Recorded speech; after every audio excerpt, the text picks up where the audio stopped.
ఈరోజు మన క్లాసు 5వ క్లాసు. ఈరోజు ఏంటి అంటే మనం ఆమ్ హోల్ తీసేటప్పుడు ఎలా తీయాలి. ఇప్పుడు ఇక్కడ మనం 2 ఇంచులు ఖర్చు పెట్టుకున్నాము. ఇక్కడికి ఒక గీత గీసేసాము. ఇక్కడ నుంచి 1.5 ఇంచెస్ మీద ఒక గీత గీసాము. ఇక్కడ నుంచి ఆమ్ హోల్ స్కేల్ పెట్టుకొని మీరు నేనైతే పెట్టాను, మీరు పెట్టుకొని ఇలా రౌండ్గా తీయండి.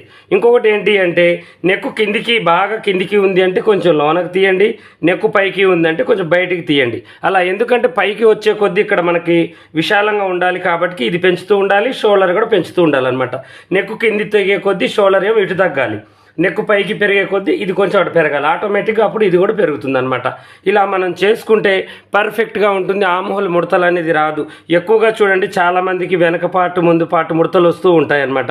అలా రాకుండా ఉండాలి అంటే నెక్కుకు తగ్గట్టుగా ఆమ్ హోల్ మనం రెడీ చేసుకోవాలి. అందరికీ 5 పెట్టకూడదు.